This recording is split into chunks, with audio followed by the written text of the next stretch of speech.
কথা বললে কিছুই বুঝতে পারবেন না। তারপরে সর্বোপরি কথা মাথায় রাখতে হবে, এটা কিন্তু কথা বলার জায়গা নয়। আজকে আপনারা এসেছেন হরিনাম শ্রবণ করবার জন্য, কথা বলতে নয়, এটা মাথায় রাখতে হবে।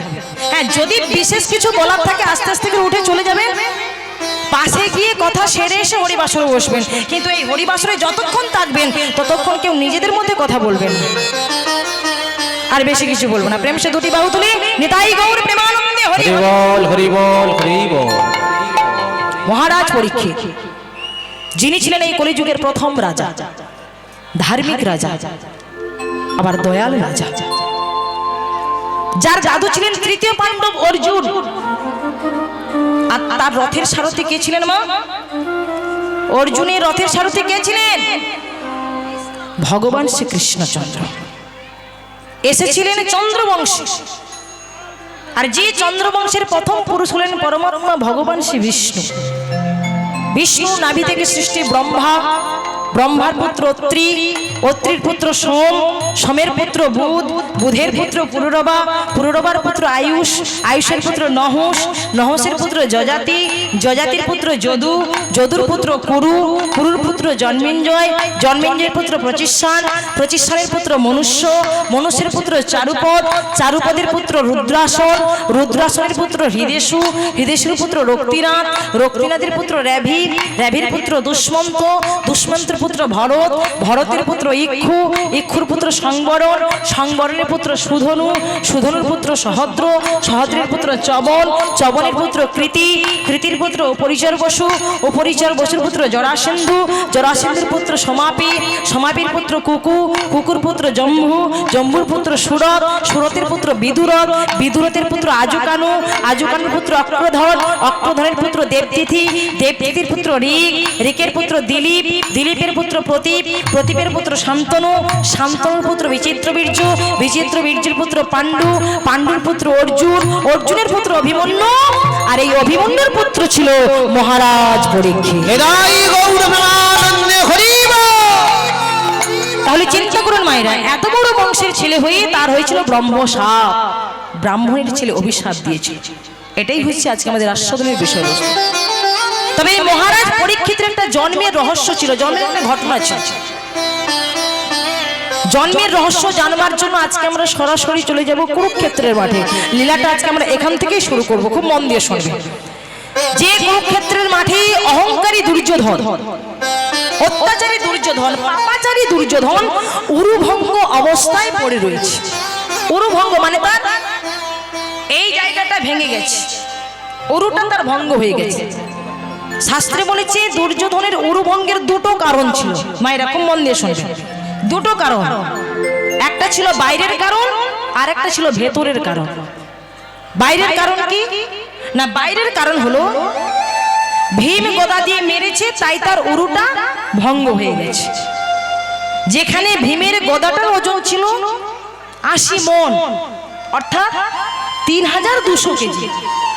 তাহলে ভেবে দেখুন বাবা, এই 3200 কেজি ওয়েটের গদা দিয়ে যদি কাউকে আঘাত করা হয়, মায়েরা তার অবস্থা কখনো ভালো থাকবে? যেখানেই আঘাত করবো সেখানেই ভেঙে একবার টুকরো টুকরো হয়ে যাবে। তাই ভীম গদা দিয়ে মেরেছে, তাই তার উরুটা ভঙ্গ হয়ে গেছে। এটা ছিল বাইরের কারণ। আর ভেতরের কারণ কি না, ভেতরের কারণ হলো ওই যে তুমি যতই করো চালাকি, পিছে দেখবে জ্বালাকি। রাধে রাধে। চালাকি করেছিল মা। এই কুরুক্ষেত্রের যুদ্ধ চলাকালীন একদিন রানী গান্ধারী দুর্যোধনকে ডেকেছে, দুর্যোধন, এই দুর্যোধন, এদিকে আয়, আয় এদিকে। মায়ের ডাক শুনে ছেলে তাড়াতাড়ি করে এসেছে। মা বলো কেন ডেকেছো?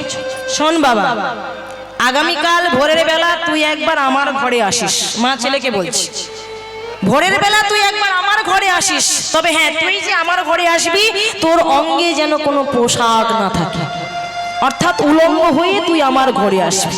ছেলে লাফিয়ে উঠছে, মা ছি ছি ছি ছি ছি ছি, কি সব উল্টো পাল্টা কথা বলছো? হ্যাঁ, আমি এত বড় ছেলে তোমার ঘরে উলঙ্গ হয়ে আসবো আমার ভোরের বেলা? ছি মা ছি, এমন করে বলো না মা, এমন করে বলো না।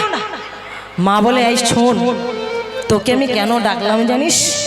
ওরে দুর্যোধন, তুই আমার ঘরে উলঙ্গ হয়ে আসবি, আমি আমার চোখের বাঁধন খুলে তোর দিকে তাকাবো, আমার দৃষ্টিশক্তি তোর শরীরে পড়লে তোর সারা শরীর লোহার মতো কঠিন হয়ে যাবে। রাধে রাধে।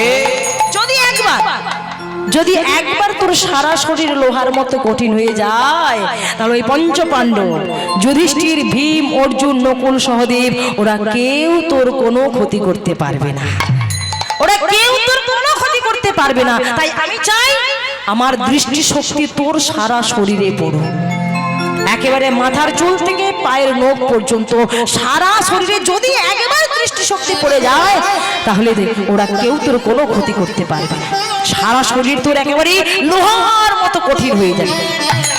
ছেলে লাফিয়ে উঠেছে, মা আগে বলবে তো, এই দেখেছো আমি কত কিছু ভেবে নিয়েছি। ঠিক আছে মা, চিন্তা করো না, আমি আসবো। তবে হ্যাঁ, আমি যে ভোরের বেলা তোমার ঘরে আসবো না, তুমি কিন্তু ঘরের দরজাটা খোলা রেখো, আমি আসবো। মা ছেলের মধ্যে কথা হয়ে গেল, ছেলে দম করে লাফিয়ে বেরিয়ে চলে গেল। এবার পরের দিন ভোরের বেলা ঠিক ভোর 3:30টার সময় দুর্যোধন মনে মনে ভাবছি, আমি তো মায়ের কাছে যাব উলঙ্গ হয়ে, এতে আমার আবার কিসের লজ্জা? সে তো আমার মা, আমাকে জন্ম দিয়েছে, আমাকে বড় করেছে, মানুষ করেছে, তা আমি ছেলে হয়ে মায়ের কাছে উলঙ্গ হয়ে দাঁড়াবো, এতে আমার আবার কিসের লজ্জা? তাছাড়া আমি যে ভোরের বেলা মায়ের কাছে যাব, তা আশা করি আমাকে দেখবার জন্য ওই ভোরের ঘুম বাদ দিয়ে লেপের তলা থেকে কেউ বাইরে বেরিয়ে আসবে না। কি মায়েরা, তাহলে সময়টা বোঝা গেল? কোন সময় লেপ গায়ে দিয়ে আমরা কোন সময় ঘুমাই? শীতের সময়। সময়টা ছিল কিন্তু অগ্রহায়ণ মাস, কোন ঠান্ডা। আর ওই ঠান্ডার সময় দুর্যোধন মনে মনে ভাবছি, আমি যে ভোরের বেলা উলঙ্গ হয়ে মায়ের কাছে যাব, আশা করি আমাকে দেখবার জন্য ওই ভোরের ঘুম বাদ দিয়ে লেপের তলা থেকে কেউ বাইরে বেরিয়ে আসবে। তাই করলো কি, মনের আনন্দে উলঙ্গ হয়ে 1 পা 2 পা করে চলে যাচ্ছে মায়ের ঘরের দিকে। আর যেই না চলে যাচ্ছে, এদিকে কি হলো গো, আমার অন্তর্যামী শ্রী গোবিন্দ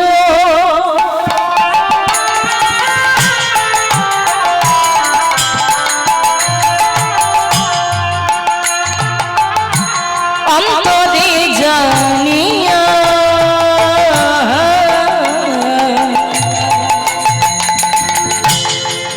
অন্তর্যামী শ্রী গোবিন্দ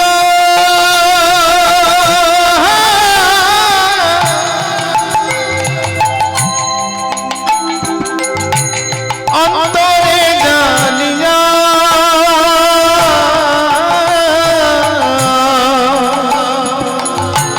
দুর্যোধন সন্মুখে দাঁড়ালো আসিয়া, দুর্যোধনের সম্মুখেতে দাঁড়ালো আসিয়া।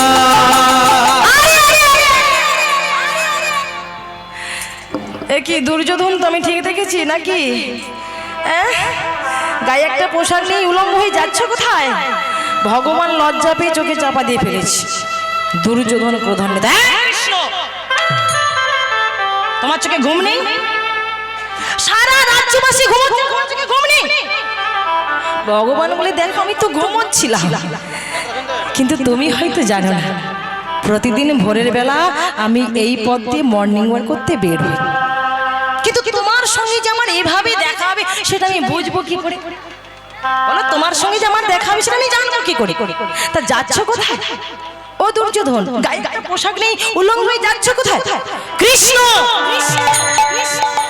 আমি যাচ্ছি আমার মায়ের কাছে, পথ ছেড়ে দাও, আমার পথ ছেড়ে দাও, আমি মায়ের কাছে যাবো, পথ ছেড়ে দাও। ও, তোমার মায়ের কাছে যাচ্ছ, ঠিক আছে, যাও যাও যাও যাও যাও যাও। ভগবান রাস্তাটা সাইড করে দিয়েছে। যেই সাইড করে দিয়েছে, দুর্যোধন 1 পা 2 পা করে এগিয়ে চলে যাচ্ছে। ভগবান আবার পেছন থেকে ডাক দিয়েছে, ও দুর্যোধন, আরে শোনো শোনো শোনো শোনো, একটা কথা শোনো, তোমার মা তোমায় ডেকেছে তাই মায়ের কাছে যাচ্ছ, এটা না হয় বুঝলাম, কিন্তু একটা কথা আমার মাথায় কিছুতেই আসছে না। তা তুমি তো তোমার মায়ের কাছে কি উলঙ্গ হতে পারতে, তাই এত অ্যাডভান্স উলঙ্গ হলে কেন? কৃষ্ণ,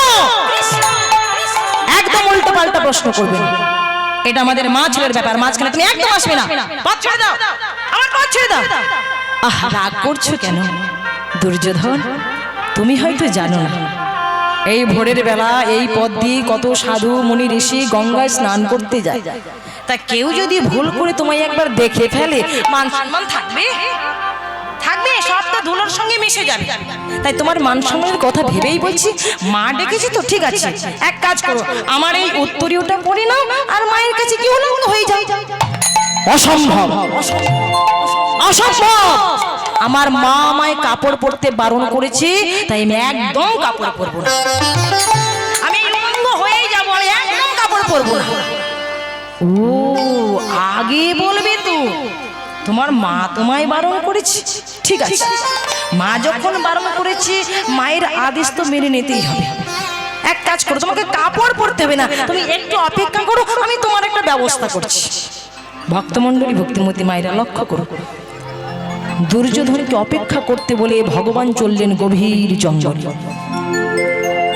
গভীর জঙ্গল থেকে বড় একটা কলার পাতা তুলে নিয়ে এসে দুর্যোধনের হাতে ধরিয়ে দিয়েছে। দুর্যোধন, তোমার মা তোমায় কাপড় পরতে বারণ করেছে, কিন্তু কলার পাতা তো পরতে বারণ করে না। এটা তোর কাপড় নয়, এটা হলো কলার পাতা। এই পাতাটা পরে নাও আর মায়ের কাছে গিয়ে উলঙ্গ হয়ে যাও। দুর্যোধন কলার পাতাটা হাতে নিয়ে চিন্তা করলো, বাহ, এবারটা গোয়ালার ছেলে হলে কি হবে, এবারটার বুদ্ধি আছে। কৃষ্ণ আমার কথা কত ভাবে। সত্যি তো, এই ভোরের বেলা এই অবস্থায় যদি আমাকে কেউ দেখে ফেলে, তাহলে আমারই তো মান সম্মান যাবে। তাই কৃষ্ণ আমার কথা ভেবে, আমার মান সম্মানের কথা চিন্তা করি একটা কত সুন্দর একটা কাজ করেছে। ঠিক আছে, দাও দাও দাও দাও, তোমার কলার পাতাটা দাও, আমি ওটা পরেই মায়ের কাছে যাব। ভগবানের কাছ থেকে সেই কলার পাতাটা নিয়ে দুর্যোধন কলার পাতাটা পরিধান করে এবার চলল কোথায় না, সেই মায়ের ঘরে। আজ মামা মা বলে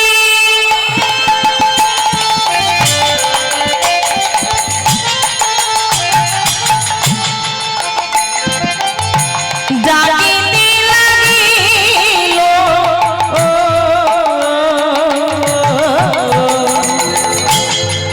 মামা মা বলে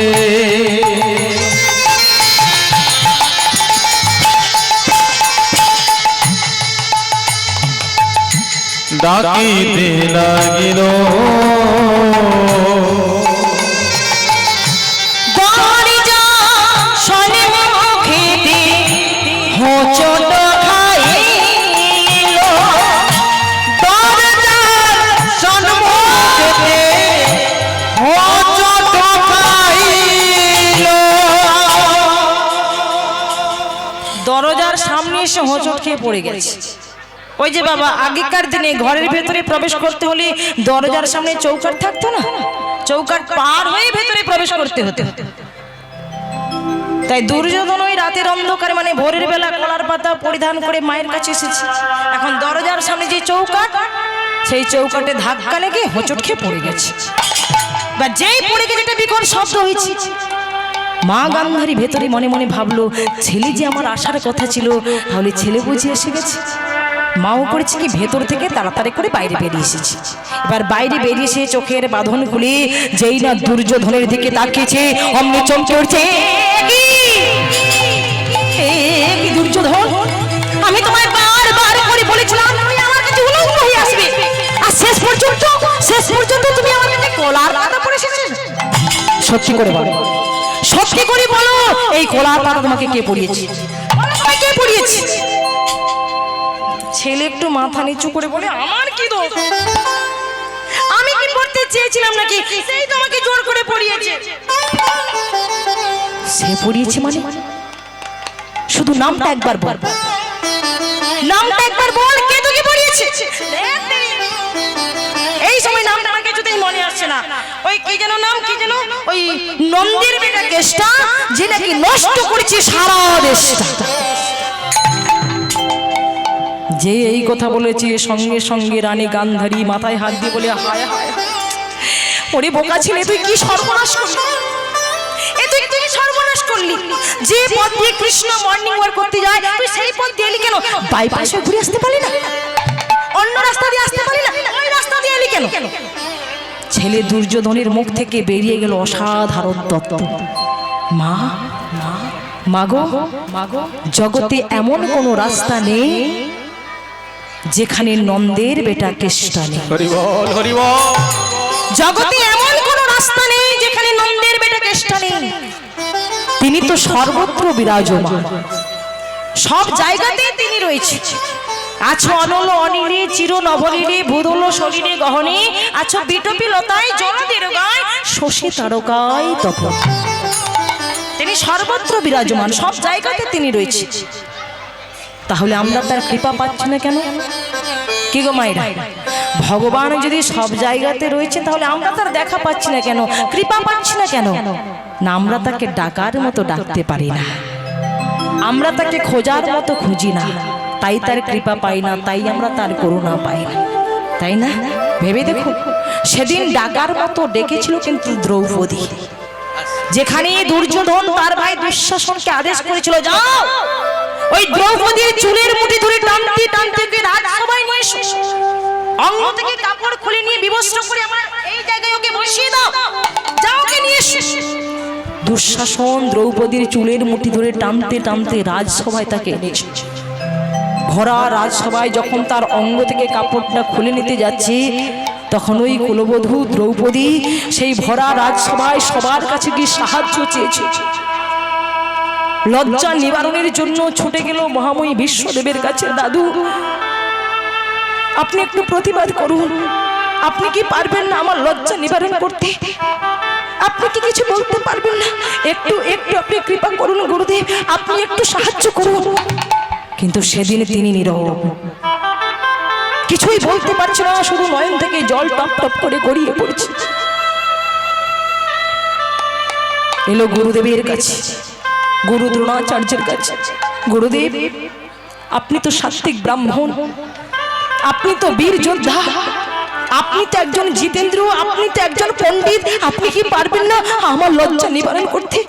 একটু প্রতিবাদ করুন, একটু আপনি প্রতিবাদ করুন, আপনি যদি কিছু বলেন তাহলে ওরা কেউ আমার কোনো ক্ষতি করতে পারবে না, একটু একটু সাহায্য করুন। কিন্তু সেদিন তিনিও নীরব। দুর্যোধনের রাজত্ব কেউ যে কিছু বলবে তার মতো সাহস পাচ্ছে। এলো কৃপাচার্যের কাছে, এলো পঞ্চস্বামীর কাছে, কিন্তু সেদিন কেউ তাকে সাহায্য করলো না, কেউ তার লজ্জা নিবারণ করলো না। পাশ থেকে বিদুর বলেছিল, মা যাদের কাছে সাহায্য চাইবার জন্য গিয়েছো ওরা কেউ তোমায় সাহায্য করবে না, ওরা কেউ তোমার লজ্জা নিবারণ করবে না।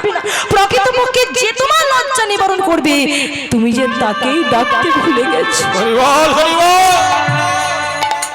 তুমি যে তাকেই ডাকতে ভুলে গেছো। সেই বিপদ ভঞ্জন মধুসূদন দ্বারকাধিপতি কৃষ্ণচন্দ্র, একবার তাকেই ডাকো মা, ভক্তি স্তুতি মিনতি করে নয়ন বাড়ি পরিশ্রম করে একবার তাকেই ডাকো, দেখবে একমাত্র সেই পারবে তোমার লজ্জা নিবারণ করতে। তাই করেছিল নয়ন বাড়ি পরিশ্রম করে সবকিছু ওরাঙ্গা চরণে আত্ম নিবেদন করে দুটি বাহু উত্তোলন করে বলেছিল, হে দ্বারকাধিপতি, দ্বারকা থেকে আমার লজ্জা নিবারণ করো, দ্বারকা থেকে আমার লজ্জা নিবারণ করো, দ্বারকা থেকে আমার লজ্জা নিবারণ করো।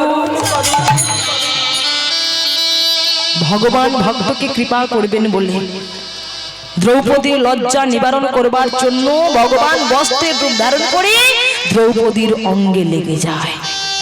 আর সেই বস্ত্র টানতে টানতে টানতে টানতে দুঃশাসন এক সময় অচৈতন্য হয়ে মাটিতে পড়ে যায়।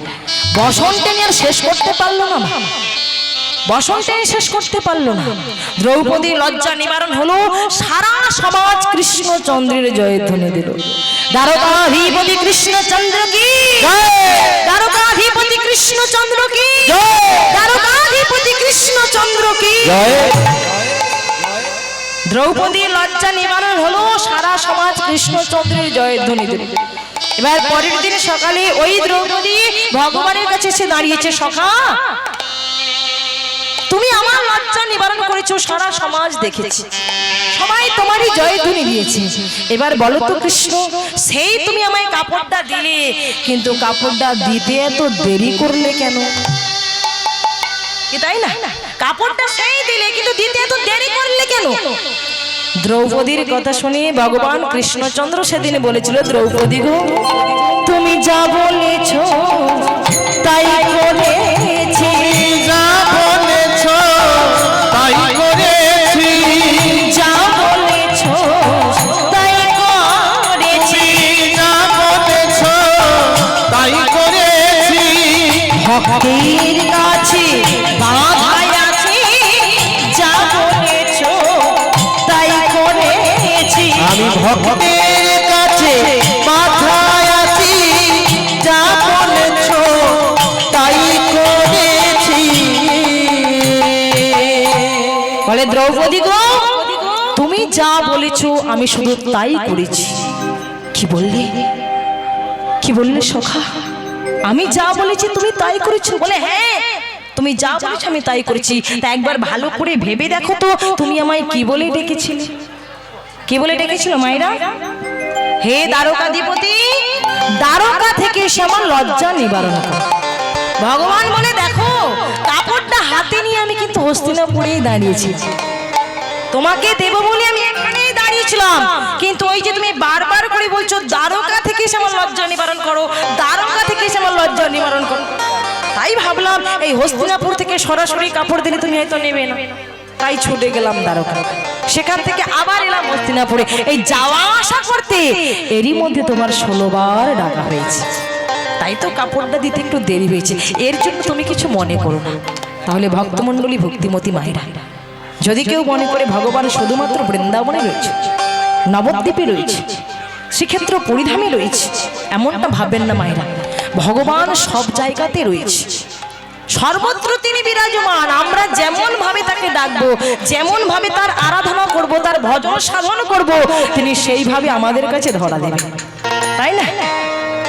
গীতাতে ভগবান কৃষ্ণচন্দ্র অর্জুনকে বলেছিলেন, হে অর্জুন, যে যথামাং প্রপদ্যন্তে স্তং তথৈব ভজম্যহং মম বর্তমানো অনুবর্তন্তে মনুষ্য পার্থ সর্বস্ব। অর্থাৎ তোমরা যে যেভাবে আমাকে ডাকবে আমি সেইভাবে তোমাদের কাছে ধরা দেব, যে যেভাবে ডাকবে। যদি কেউ ভগবানকে সখা রূপে পেতে চায়, তাহলে ভগবান তার কাছে সখা হয়ে ধরা দেবে। যেমন শ্রীদাম, সুদাম, দাম, বসুদাম, এরাই তো ভগবানকে সখা রূপে কাছে পেয়েছিল, কি বাবা, তাই না?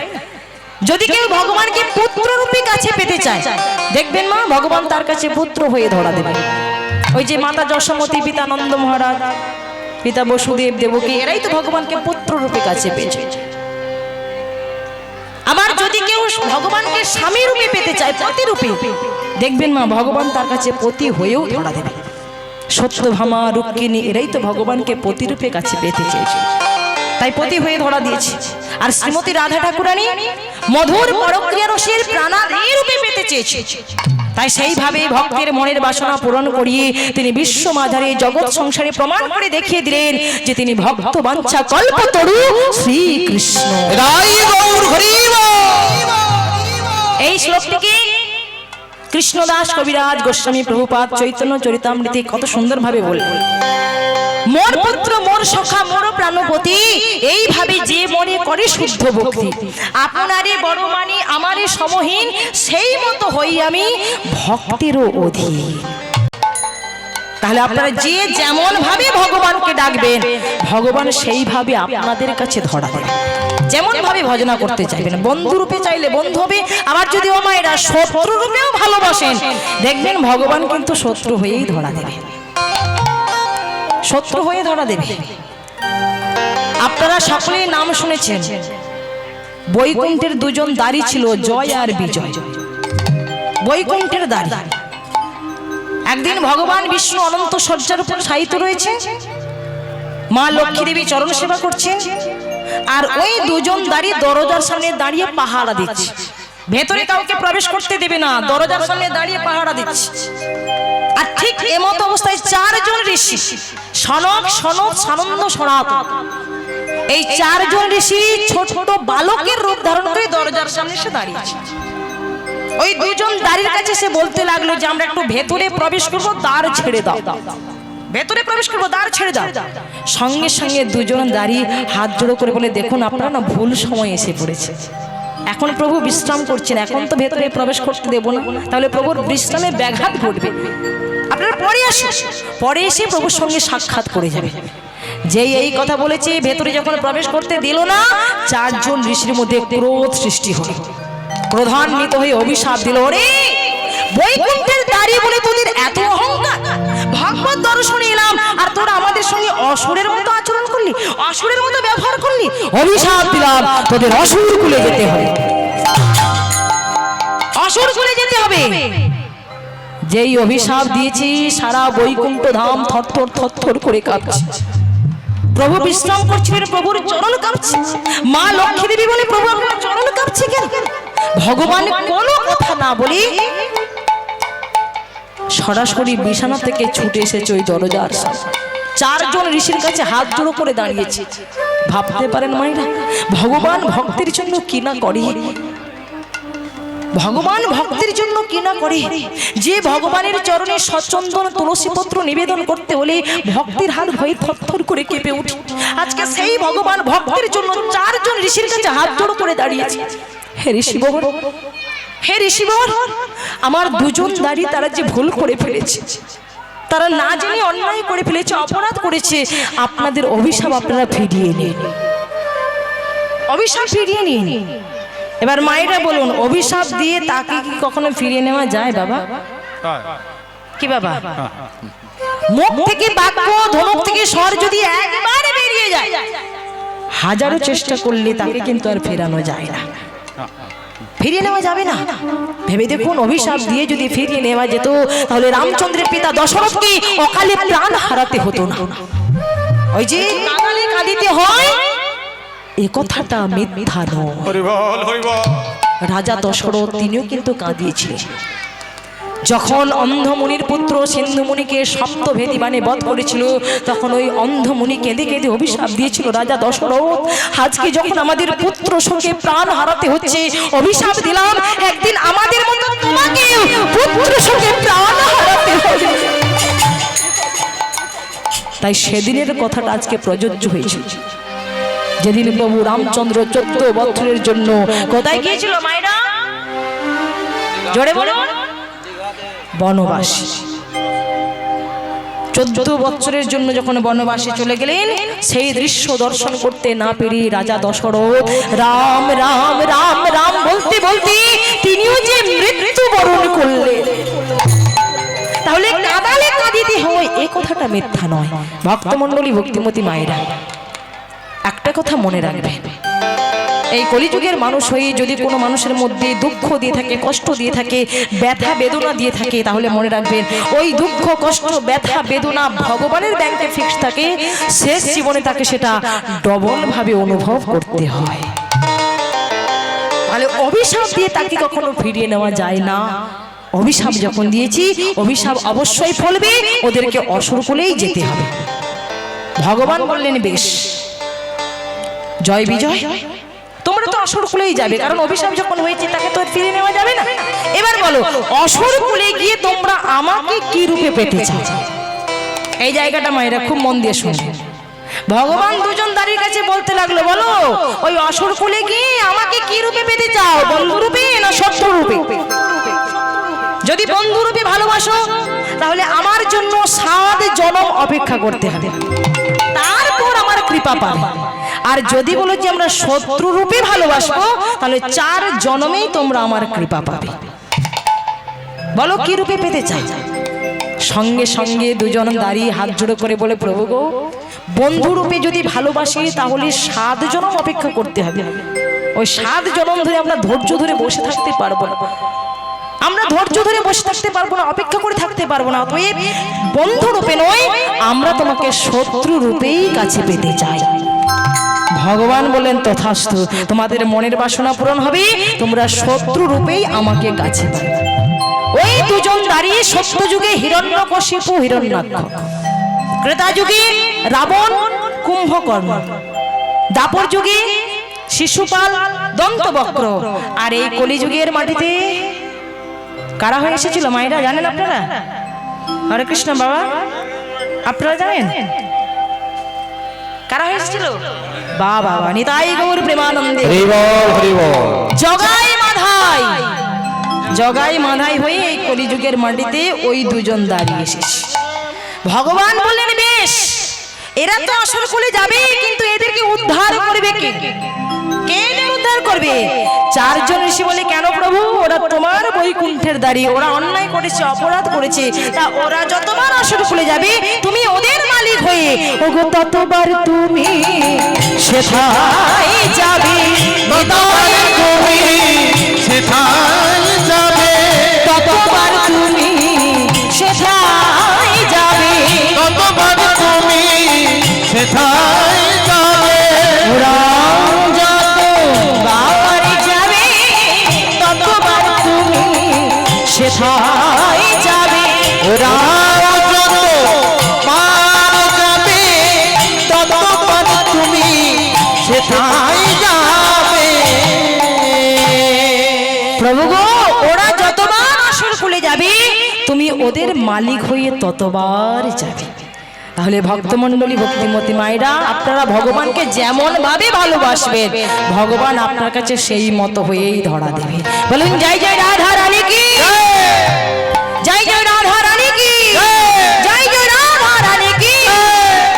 दुल्हन बन के प्यारी राधा रानी हमारी, राधे।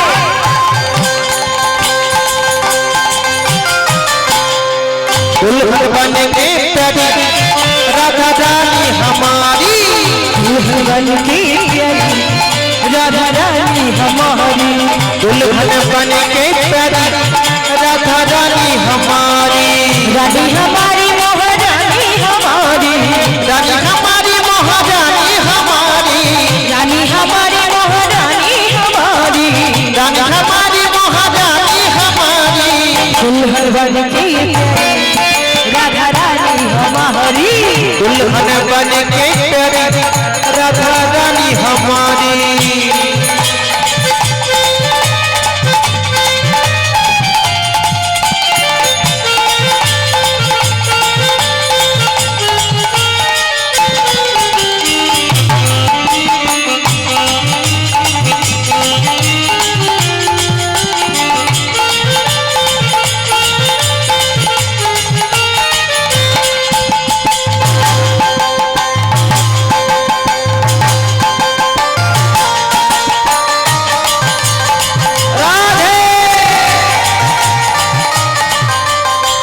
একবার বলো রাধা রাধা, একবার বলো রাধা রাধা, মিট যাওয়াঙ্গি জীবন কি বাধা, একবার বলো রাধা রাধা, মিট जाएंगे जीवन की बाधा। ও মাইরা, আমি যদি সর্বদা রাধা নাম উচ্চারণ করি তাহলে আমার জীবনে কি বিপদ আসবে না? হরে কৃষ্ণ বাবা, আপনারা কি বলেন? প্রচন্ড বৃষ্টির সময় যদি কেউ ছাতা মাথায় দিয়ে দাঁড়িয়ে থাকে তাহলে বলুন বৃষ্টি কি বন্ধ হয়ে যাবে?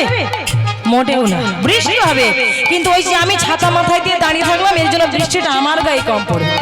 ঠিক তদ্রূপ রাধারানীর নাম করলে জীবনে বিপদ আসবে না তা নয়, বিপদ সবার জীবনে আসবে, কিন্তু মনে রাখবেন যেটা তাল হয়ে আসার কথা সেটা তিল হয়ে দেখা দিয়ে চলে যাবে, যেটা মহা বিপদ হয়ে আসার কথা সেটা সামান্য একটুখানি বিপদ ঘটিয়েই চলে যাবে।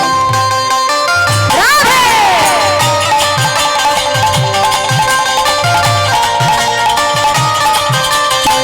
একবার বলো রাধা রাধা, একবার বলো রাধা রাধা, মিট যাওয়াঙ্গি জীবন কি বাধা, একবার বলো রাধা রাধা, मिट जाएंगे जीवन की बाधा। कृपा करबेन महारानी राधा रानी हमारी, दुल्हन बन के प्यारी राधा रानी हमारी, दुल्हन बन के प्यारी राधा रानी हमारी।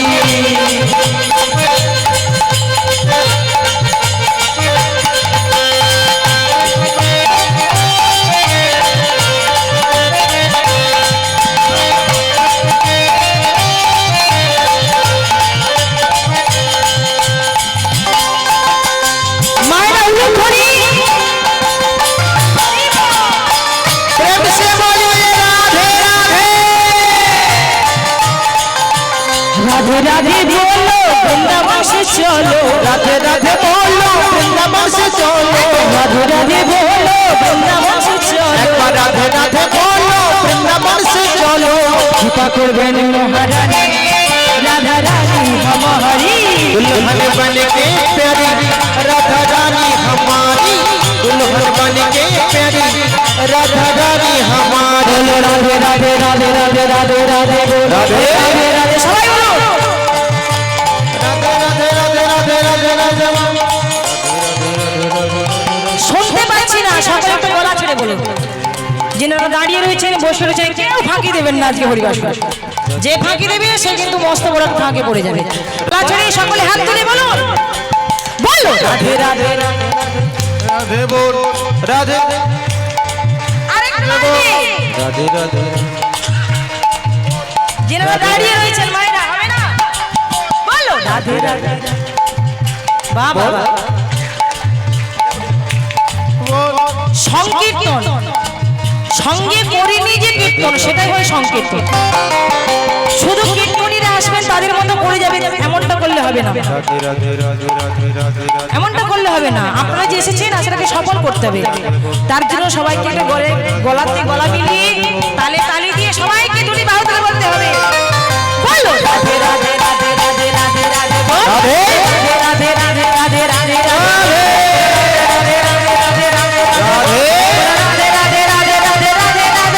बोलो राधे राधे राधे राधे राधे राधे बोल राधे राधे राधे राधे राधे राधे राधे राधे राधे राधे राधे बोल राधे राधे राधे राधे राधे राधे बोल दुल्हन बन के प्यारी राधा रानी हमारी दुल्हन बन के जय जय राधा रानी की जय जय राधा रानी की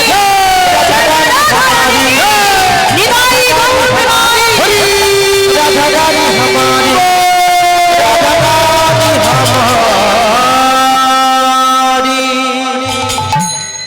কেহ রাজা কেহ ভিখারির বেশে কেহ কেহ আছে তরু তলে বসে কেহ রাজরানী কেহ চাকরানী কারোর দুধে চিনি কারোর শাকে বালি মন দিয়ে শোনো রে ভাই কর্ম ফল ছাড়া এ জগতে আর কিছু গতি নাই গতি আছে কোনো গতি নেই যে যেমন কর্ম করবে হরিবাসরে এসে যদি কেউ সেবা করে বাড়ি চলে যায় সে তার মতো ফল পাবে যদি কেউ আসা মাত্র করে ঘুমে উল্টে পড়ে যায় সে তার মতো ফল পাবে না এখানে কথা বলছি না এখানে মায়েরা খুব ভালো সবাই জেগে জেগে বসে বসে কীর্তন শুনছে ঘুমোচ্ছে নাকি মায়েরা একদম ঘুমাবেন না আবার যদি কেউ নিজের কথাতে ব্যস্ত থাকে সে তার মতো ফল পাবে আবার যদি কেউ ভক্তি ভরে প্রেম সে দুটি বাহু তুলে বলতে পারেনি তাই গৌর প্রেমানন্দে সে আজকে তার মতো ফল নিয়েই বাড়ি যাবে অহংকারী দুর্যোধন অত্যাচারী দুর্যোধন তার মুখ থেকে বেরিয়ে গেল অসাধারণ তত্ত্ব মা জগতে এমন কোন রাস্তা নেই যেখানে নন্দের বেটা কেষ্টা নেই রানী গান্ধারী বলেছিল ওরে এ তুই কি সর্বনাশ করলি এ তুই কি সর্বনাশ করলি আমি ভেবেছিলাম তুই আমার ঘরে উলঙ্গ হয়ে আসবি আমি আমার চোখের বাঁধন খুলে তোর দিকে তাকাবো আমার দৃষ্টিশক্তি তোর শরীরে পড়লি তোর সারা শরীর লোহার মতো কঠিন হয়ে যাবে কিন্তু ওরে ওই যে তুই কোলার পাতা পরে এসেছিস তোর সারা শরীর লোহার মতো কঠিন হবে ঠিকই কিন্তু কোলার পাতা পরে আসার জন্য কোমর থেকে জানু পর্যন্ত শুধু ওই জায়গাতে আমার দৃষ্টিশক্তি পড়লো না রে ওই জায়গাটা তোর রক্ত মাংসেই থেকে যাবে ওই জায়গাটা তোর রক্ত মাংসে থেকে যাবে আর বাকি শরীরটা তোর লোহার মতো কঠিন হয়ে যাবে ছেলে লাফিয়ে উঠছে মা ও মা তুমি এত চিন্তা করছো কেন আমার সারা শরীর লোহার মতো কঠিন হবে কিন্তু কোমর থেকে জানু পর্যন্ত এই জায়গাটা আমার রক্ত মাংস হবে বলো তোমার এই কথাটা আর কে জানে এক তুমি জানো আর আমি জানি আর তো কেউ জানে না পঞ্চ পাণ্ডব তারা তো জানবে না পাড়া প্রতিবেশী ওরা তো জানবে না ওরা আমার ঘাড়ে মারবে ওরা আমার পিঠে মারবে ওরা আমার পেটে মারবে ওরা আমার মাথায় মারবে কিন্তু ওরা তো জানবে না যে আমার কোমর থেকে জানু পর্যন্ত এই জায়গাটা রক্ত মাংস চিন্তা করো না মা ওরা আমার কোনো ক্ষতি করতে পারবে না কোনো ক্ষতি করতে পারবে না মাকে সান্ত্বনা দিয়ে ছেলে দুম করে বেরিয়ে চলে গেল এবার পরের দিন সকালবেলা কুরুক্ষেত্রের মাঠে তুমুল যুদ্ধ শুরু হয়ে গেল ভীমের সঙ্গে দুর্যোধনের গদা যুদ্ধ শুরু হয়ে গেল ভীম আশিমনের গদাটাকে ঘুরিয়ে ঘুরিয়ে ঘুরিয়ে ঘুরিয়ে একবার বুকে মারছে দুর্যোধন হা হা করে হেসে উঠেছে আমার গদাটাকে ঘুরিয়ে ঘুরিয়ে ঘুরিয়ে ঘুরিয়ে একবার পিঠে মারছে তাতে দুর্যোধন খিলখিল করে হাসছে ঘাড়ে মারছে, পেটে মারছে, বুকে মারছে, শুধু হেসেই যাচ্ছে, শুধু হেসেই যাচ্ছে। ভীম চিন্তা করলো ব্যাপারটা কি, যেখানে আমার একটা গোদার আঘাতে একটা পাহাড় ভেঙে যায়, পর্বত ভেঙে টুকরো টুকরো হয়ে যায়, ওকে এতবার মারছি, এত আঘাত করছি, তবুও কিছুই হচ্ছে না।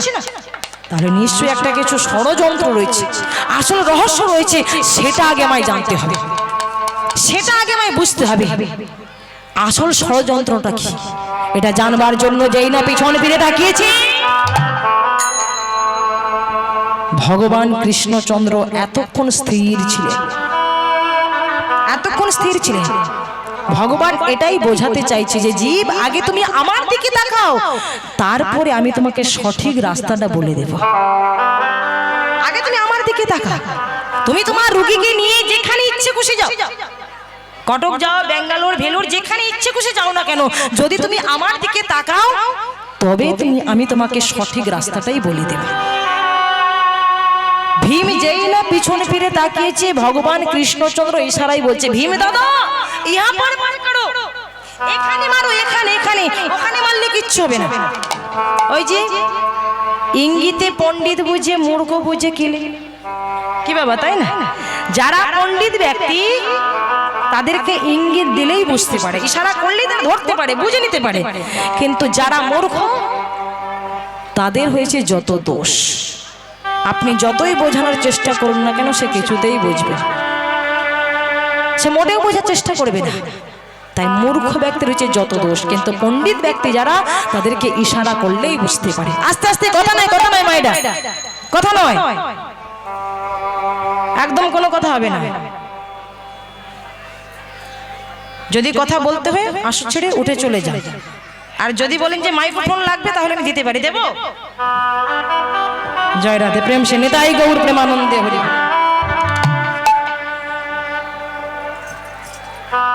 যখন ভগবান ইশারায় বলছে যে ভীম দাদা মার করো, এখানে মারো, ভীম ইশারায় বলছে, জানো কৃষ্ণ, ওর ঘাড়ে মারছে কিচ্ছু হচ্ছে না, বুকে মারছে কিচ্ছু হচ্ছে না, পিঠে মারছে কিচ্ছু হচ্ছে না, পেটে মারছে কিচ্ছু হচ্ছে না, তাই এখানে মারলে কি কিছু হবে? বলো, এখানে মারলে কি কিছু হবে? ভগবান বলে, ভীম দাদা গো, এখানে মারলে যে কি হবে, তার জন্য ভোর 3:30টার সময়কে কলার পাতা পোড়াতে হয়েছে। আমি কি আর এমনি এমনি বলছি নাকি? একবার মেরেই দেখো না, একবার মেরেই দেখো। এই ভগবানের কথা মতো ভীম করেছে কি, আশ্বিমনের গদাটাকে এবার ঘুরিয়ে ঘুরিয়ে ঘুরিয়ে ঘুরিয়ে একেবারে দুর্যোধনের উরুতে বসিয়ে দিয়েছে। যেই বসিয়ে দিয়েছে, উরুটা ভঙ্গ হয়ে গেছে। এই হাড় ভাঙার যন্ত্রণা, হেরে যাওয়ার যন্ত্রণা, অপমানের ব্যথায় কাতর হয়ে উঠল ওই অহংকারী দুর্যোধন। রাতের অন্ধকারে কুরুক্ষেত্রের মাঠে চিৎকার করে বলে, কেউ কি নেই, কেউ কি নেই, আমার পাশে দাঁড়ানোর মতো কি কেউ নেই, আমাকে সাহায্য করবার মতো কি কেউ নেই? আপন বলিতে নাহি কোনো জন, তুমি বিনা দয়া হরি, তুমি যে আমার পরাণের প্রাণ, অগতির গতি দাতা হে। আপন বলিতে নাহি কোনো জন, তুমি বিনা দয়া হরি হে, তুমি যে আমার পরাণের প্রাণ, অগতির গতি দাতা হে। আপন বলিতে নাহি কোনো জন, তুমি বিনা দয়া হরি, তুমি যে আমার পরাণের প্রাণ, অগতির গতি দাতা হে। আপন বলিতে নাহি কোনো জন, তুমি বিনা দয়া হরি হে, তুমি যে আমার পরাণের প্রাণ, অগতির গতি দাতা হে। তুমি ছাড়াই আমার কেহ নাই, ও তুমি ছাড়াই আমার কেহ নাই,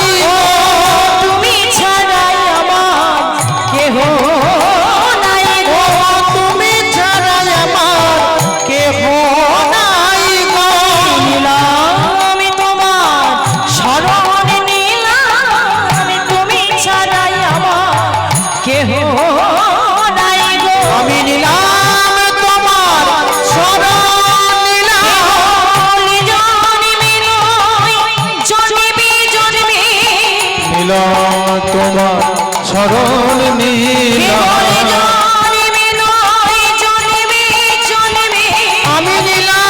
তোমার শরণ নিলাম আমি নিলাম তোমার শরণ নিলাম নিলাম তোমার শরণ নিলাম তোমার শরণ নিলাম শরণ ছাড়া করো না গো নিলাম তোমার শরণ নিলাম তুমি ছাড়া আমার কেহ নাই গো ভক্তমণ্ডলী ভক্তিমতী মায়েরা একটা কথা মনে রাখবে, যারা ভক্ত হয়, যারা ভগবানের সাধন ভজন ছাড়া আন কিছু জানে না, আন কিছু বোঝে না, সেই ভক্ত কখনো আন বাঞ্ছা করে না। আন বাঞ্ছা করি আমরা, কিন্তু যারা ভক্ত হয় তারা কখনো আন বাঞ্ছা করে না। ভক্তের বাসনা ভক্তের মতো হওয়া যায়। শিশুর নিহারি লক্ষ্য মাতৃস্তন পানি, মাতালের স্থির লক্ষ্য মদিনা সন্ধানে, সতী খুঁজিয়ে পুঁজিবারো পতির চরণ, কুলোটা লক্ষ্যই কিসে পড়ল, বানরের লক্ষ্যই ফলের বাগানে, শুকুনের লক্ষ্যই দুর্ভাগাড়ের সন্ধানে, শ্রীগালের লক্ষ্যই মৃত দেহ করে টানাটানি, নিন্দুকে লক্ষ্যই পরনিন্দা জানি, পণ্ডিতের লক্ষ্যই তর্ক উপার্জন, আর প্রকৃত ভক্তের লক্ষ্য হয় শ্রীহরির চরণ। হৃদয় গৌর প্রেমানন্দে হরি বল হরি বল। ভক্ত ভগবানের চরণ ছাড়া আর অন্য কিছু চায় না, অন্য কিছু আশা করে না।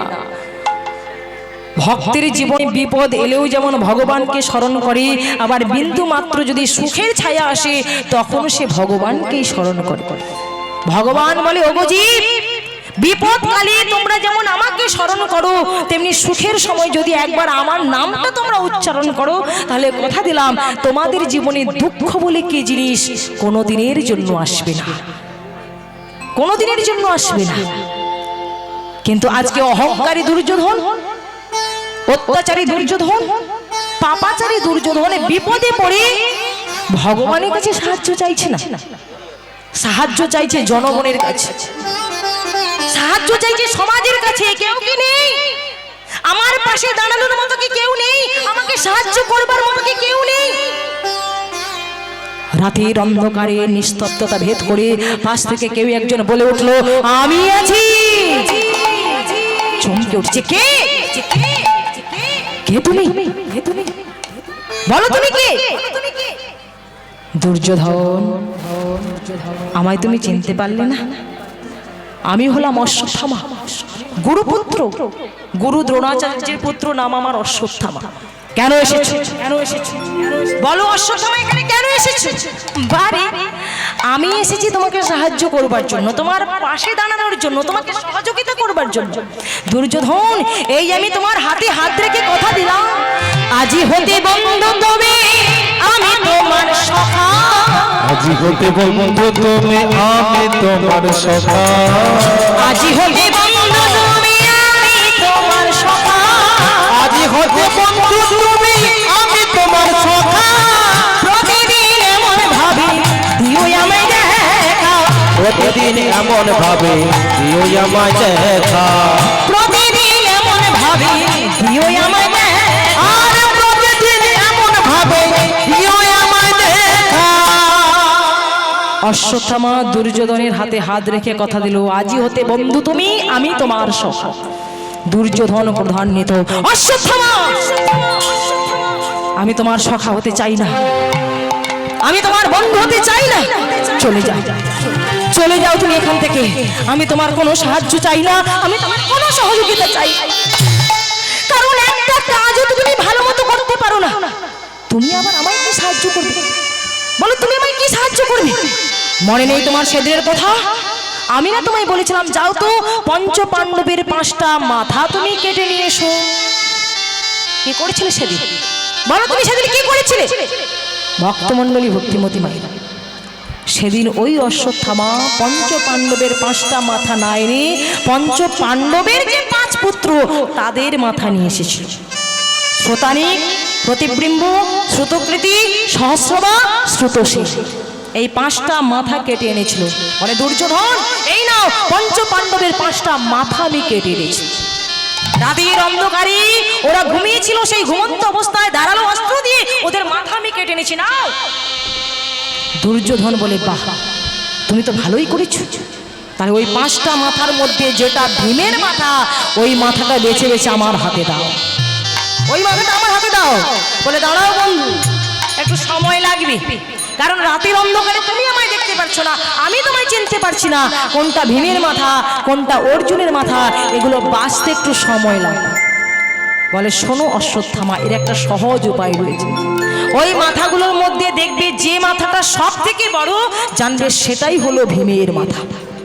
রাতের অন্ধকারে ওই 5টা মাথার মধ্যে বেছে বেছে একটা বড় মাথা হাতে নিয়ে বলেছিল, দুর্যোধন, এই নাও, এটাই হলো ভীমের মাথা।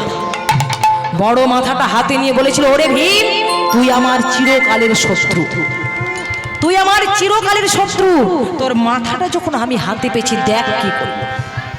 কিছুটা দূরে ছিল পাহাড়, মাথাটা নিয়ে যেই না পাহাড়ে ছড়ে মেরেছে, আজকে ওই মাথাটাই ফেটে একেবারে টুকরো টুকরো হয়ে গেছে। সঙ্গে সঙ্গে চিৎকার করে বলে, অশ্বত্থামা, এ তো ভীমের মাথা নয়, এ তো ভীমের মাথা নয়, এ তো ভীমের মাথা নয়, এ তো ভীমের মাথা নয়, দেখে আমার সন্দেহ হয়, এ তো ভীমের মাথা নয়, দেখে আমার সন্দেহ হয়, এ তো ভীমের মাথা নয়। অশ্বত্থামা, এ তুমি কি করেছো? এটা তো ভীমের মাথা নয়, এটা তো ভীমের মাথা নয়। সত্যি করে বলো, সত্যি করে বলো, তুমি কার মাথা আমার হাতে ধরিয়ে দিয়েছো? বলে, এটা কার মাথা? বলে, বন্ধু, রাতের অন্ধকারে তুমি আমায় দেখতে পারছো না, আমি তোমায় চিনতে পারছি না, তা তুমি বুঝলে কি করে যে এটা ভীমের মাথা নয়? বলে, তুমি কি করে বুঝলে? বলে, শোনো অশ্বত্থামা, এটা যদি ভীমের মাথা হতো, তাহলে ওই যে পাথরে মাথাটা ছুঁড়ে মেরেছি, তাহলে পাথরটাই ভেঙে টুকরো টুকরো হয়ে যেত।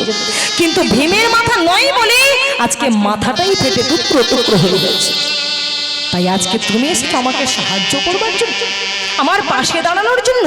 আমি চাই না তোমার কোনো সাহায্য, আমি চাই না তোমার কোনো সহযোগিতা।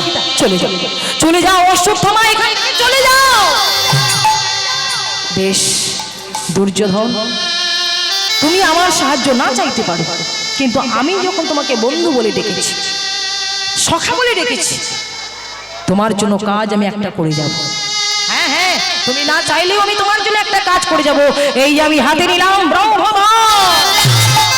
দাঁড়াও, দাঁড়াও অশ্বত্থামা, এই বাণ দিয়ে তুমি কাকে মারবে? বলো, তুমি কাকে মারবে? পাণ্ডব বংশে বাতি দেওয়ার মতো তো আর কেউ নেই, তা তুমি কাকে মারতে চাইছো? বলে, বন্ধু, তুমি হয়তো জানো না, পাণ্ডব বংশে এখনো একটা প্রদীপ জ্বলছে, এখনো তার জন্মই হয়নি, ছেলেটা রয়েছে মাতৃগর্ভে, মা উত্তরার গর্ভে। ওই গর্ভের সন্তানটাকে নষ্ট করবার জন্য এই আমি ছেড়ে দিলাম ব্রহ্মবাণ। অশ্বত্থামার প্রেরিত বাবা অগ্নি গলার নেই, সেই ব্রহ্মবাণ এসে লাগলো মা উত্তরার গর্ভে। গর্ভকে যখন আকর্ষণ করেছি, গর্ভের সন্তান গর্ভে বিনিষ্ট হয়ে গেছে। মা উত্তরা দেবী গর্ভ যন্ত্রণায় কাতর হয়ে ছুটতে ছুটতে ছুটতে ছুটতে ভগবানের চরণে সে লুটিয়ে পড়েছে। ওহে দয়াময়, ওহে কৃপাময়, কৃপা করো ভগবান,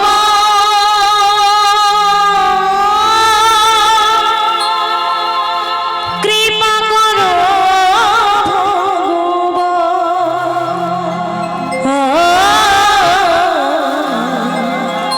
কৃপা করো ভগবান,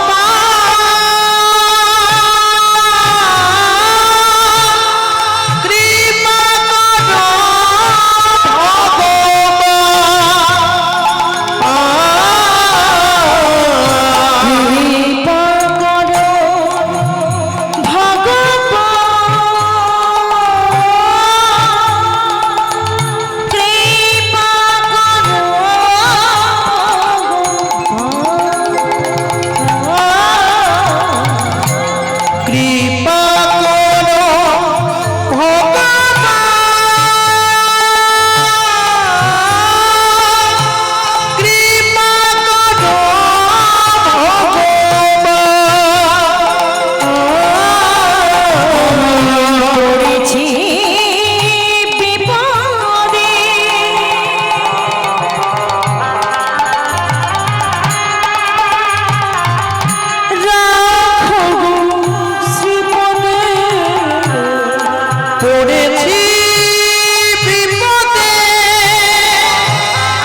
ভগবান তো বলেন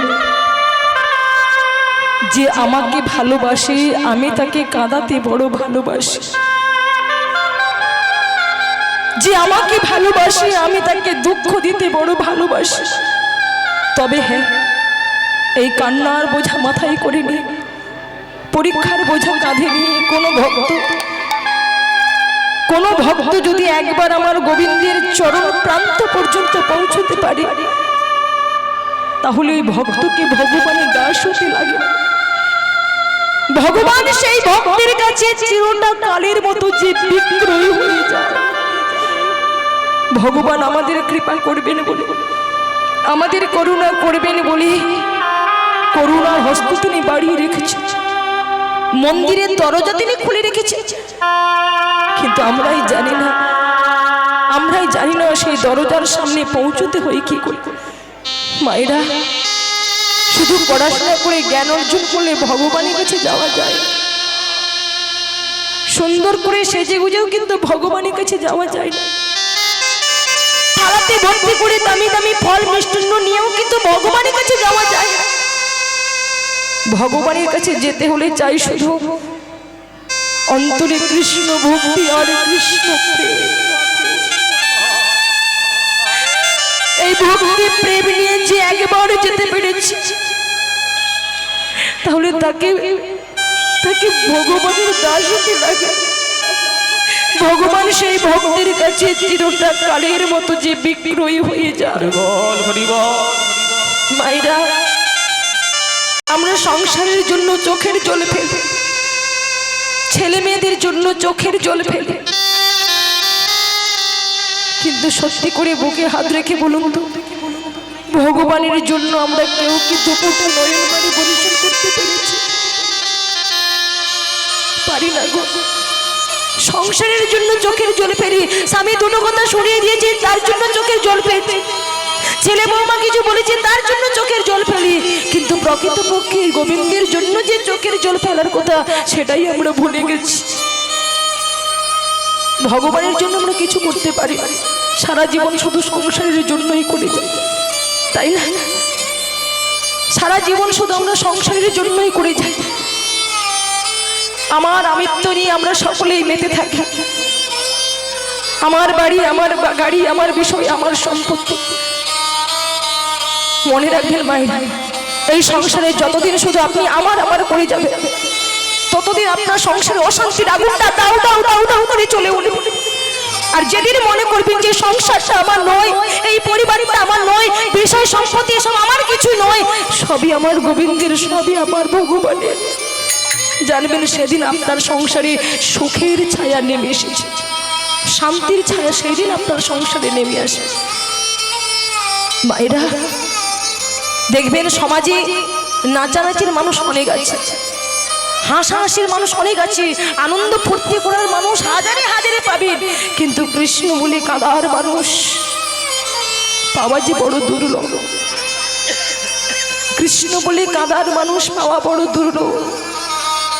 ওই যে বললাম, সংসারের জন্য চোখের জল ফেলি, বাবা মায়ের জন্য চোখের জল ফেলি, ছেলে মেয়েদের জন্য চোখের জল ফেলি, কিন্তু না, আজ থেকে প্রতিজ্ঞা করব যে আজ থেকে সংসারের জন্য নয়, দু ফোঁটা যদি চোখের জল ফেলতে পারি আমরা গোবিন্দের জন্যই ফেলবো। নিতাই গৌর প্রেমানন্দে হরি বল, হরি বল।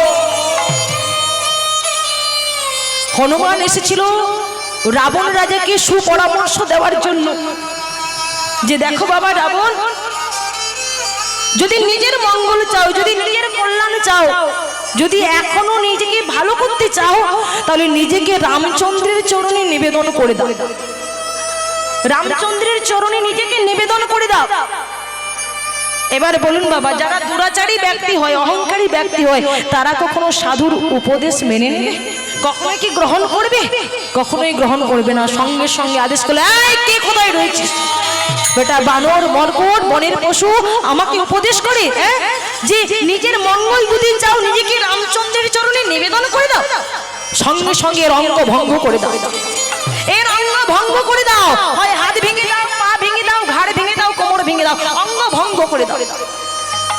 যেই বলেছে অঙ্গ ভঙ্গ করে দাও, সঙ্গে সঙ্গে হনুমান চালাকি করে তার লেজটাকে মাথার উপর বন বন বন বন করে ঘোরাতে লাগলো। লেজটাকে মাথার উপরে বন বন করে ঘোরাচ্ছে, একবার বুকের মধ্যে জড়িয়ে ধরছে, একবার চোখে ছোঁয়াচ্ছে, একবার চুম্বন করছে। লেজটাকে নিয়ে যখন বারবার করে আদর করতে লাগলো, রাবণ রাজা চিন্তা করলো তাহলে এ বেটা লেজকে ভীষণ ভালোবাসে, লেজকে ভীষণ ভালোবাসে, যার কারণে এত আদর করছে, এত সোহাগ করছে। তাহলে এর অঙ্গ ভঙ্গ করার কোনো দরকার নেই, ওর লেজে আগুনটাই ধরিয়ে দাও, ওর লেজে আগুন ধরিয়ে দাও, আর ওই আগুনে ও বেটা জ্বলে পড়ে মরে ছাই হয়ে যায়। ওর লেজে আগুন ধরিয়ে দাও। সঙ্গে সঙ্গে পাত্র মিত্ররা যে যার মতো ছুটে চললো ঘরে।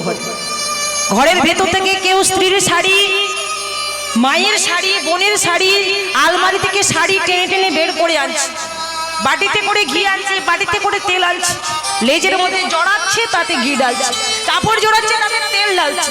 যতই জড়াচ্ছে তত মোটা হয়ে যাচ্ছে, লম্বা হয়ে যাচ্ছে, বড় হয়ে যাচ্ছে। এবার আদেশ করে দাও ওর লেজে আগুনটা ধরিয়ে দাও। যখন আগুন ধরিয়ে দিল, হনুমান একে একে সবার দিকে ঘুরে ঘুরে তাকাচ্ছে। যখন সবার দিকে ঘুরে ঘুরে তাকাচ্ছি, রাবণ রাজা বলে, এভাবে তাকাচ্ছিস কি রে? ওরা কেউ তোকে সাহায্য করবে না, ওরা কেউ তোকে সাহায্য করবে না। এখানে যতজন হয়েছে সবাই আমার দলের লোক, আমার কথাই ওঠে আবার আমার কথাই বসে, ওরা কেউ তোকে সাহায্য করবে না। এই আগুনে তুই জ্বলে পড়ে মরবি। বলে, আমি তো সাহায্য চাইবার জন্য তাকাচ্ছি না, আসলে সবার মুখগুলো একবার ঘুরে ঘুরে দেখে নিলাম। যাদের যাদের বাড়ি থেকে চাঁদা এসেছে তাদের বাড়িতে একটু প্রসাদ পাঠাতে হবে না, তাই তো সবার মুখগুলো ঘুরে ঘুরে দেখে নিলাম। কার বাড়ি থেকে কাপড় এসেছে, কার বাড়ি থেকে তেল এসেছে, ঘি এসেছে, তাই সবার মুখগুলো ঘুরে ঘুরে দেখে নিলাম। তাদের বাড়িতে যে একটু আমায় আগুন প্রসাদ পাঠাতে হবে। গোটা লঙ্কা সেদিন দাউ দাউ করে পুড়ে ছুটছুস হয়ে গেল। গোটা লঙ্কায় দাউ দাউ করে আগুন জ্বললো মায়েরা, কিন্তু সেদিন একটা বাড়িতেই আগুন জ্বললো না। সেটা কার বাড়ি? না, সেটা ছিল ভক্ত বিভীষণের বাড়ি। যে বাড়ি দরজার সামনে পরিষ্কার ভাবে লেখা রয়েছে জয় শ্রী রামচন্দ্র। বলে, প্রভু এই বাড়িটা আমার নয়, এই ঘরটা আমার নয়, এটা হলো আমার প্রভু শ্রী রামচন্দ্রের বাড়ি। তাহলে মায়েরা, ভগবান যত কিছু লীলা করছেন শুধু আমাদেরকে চেতনা দেওয়ার জন্য, আমাদের শিক্ষা দেওয়ার জন্য, আমাদের চৈতন্য সত্তাটাকে বৃদ্ধি করবার জন্য, জাগরিত করবার জন্য। ভগবান এটাই বোঝাতে চাইছেন যে মায়ার সংসারে এসে যতদিন তোমরা শুধু আমার আমার করবে, ততদিন তোমাদের এই সংসারে অশান্তির আগুনটা দাউ দাউ করে জ্বলবে, অশান্তির আগুন দাউ দাউ করে চলবে। শাশুড়ি বৌমার লড়াইয়ের আগুন লেগেই থাকবে, পিতা পুত্রের দ্বন্দ্বের আগুন লেগেই থাকবে, ভাই ভাই লড়াইয়ের আগুন সর্বদা লেগেই থাকবে। কিন্তু যেদিন মনে করবে যে সংসার আমার নয়, আমার গোবিন্দের সংসার, আমার ভগবানের সংসার, সেদিন জানবেন আপনার সংসারে সুখের ছায়া নেমে এসেছে। নিতাই গৌর প্রেমানন্দে কৃষ্ণ সখা বলে না কোথায়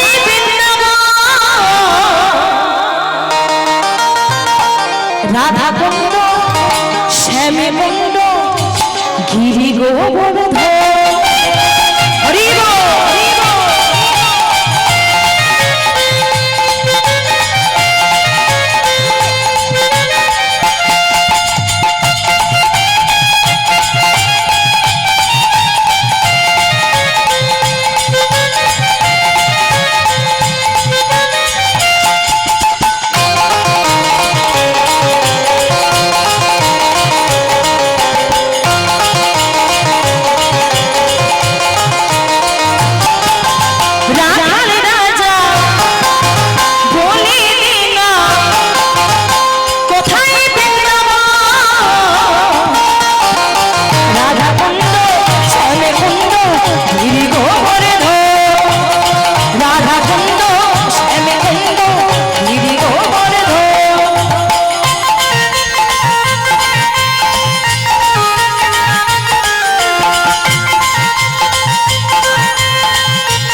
শ্যামরা রাধার রাজা বলিবি না কোথায় বৃন্দাবন রাধা কুন্দ শ্যামে কুন্দ গিরি গোবর্ধন রাধা কুন্দ শ্যামে কুন্দ গিরি গোবর্ধন গিরি গোবর্ধন গিরি গোবর্ধন গিরিধারী লাল কি এদিকের হলো কি কোন দিকে বাকি আছে সেবা সেবার দিকে ওই যে ওই যে যার যেমন ভাব তার তেমনি লাগে যে ভজনের মনোভাব নিয়ে এসেছে সে তো ভজন করবে আর যে ভজনের মনোভাব নিয়ে এসেছে সে ভজনই করবে জয় রাধা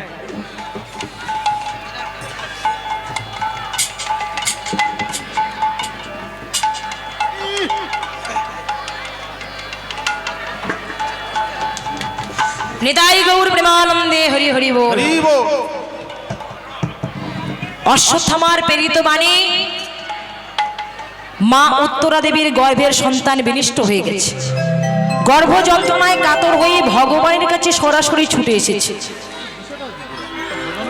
কারণ যারা ভক্ত তারা জানে যে বিপদে পড়লে আমাকে ভগবানের কাছেই ছুটে যেতে হবে আমার শাশুড়ি মাতা যে ভুল করেছিল আমি কিন্তু সেই ভুল করব না আমার শাশুড়ি মাতা কি ভুল করেছিল না যখন তার অঙ্গ থেকে পোশাকটা খুলে নেওয়ার চেষ্টা করেছিল তখন কি করেছিল মা সবার কাছে সে সাহায্য চেয়েছিল লজ্জা নিবারণের জন্য কিন্তু কেউ তাকে সাহায্য করলো না কেউ সহযোগিতা করলো না শেষ পর্যন্ত সহযোগিতা করলো কি না একমাত্র দ্বারকাধিপতি কৃষ্ণচন্দ্র তাই আজকে আমি বিপদে পড়ি আমি সরাসরি সবার কাছে ছুটে যাব না আমি ছুটে যাব ভগবানের কাছে চরণে লুটিয়ে পড়লো প্রভু তুমি রক্ষা করো প্রভু তুমি রক্ষা করো ভগবান বললেন কি রক্ষা করব কাকে রক্ষা করব তোমার গর্ভের সন্তান সে তো নষ্ট হয়ে গেছে অশ্বত্থামার প্রেরিত বাণী সে সন্তান তো নষ্ট হয়ে গেছে বলো সেই সন্তানকেই রক্ষা করব মা উত্তরা দেবী বলেন না প্রভু আমি গর্ভের সন্তানের কথা একবারও ভাবি না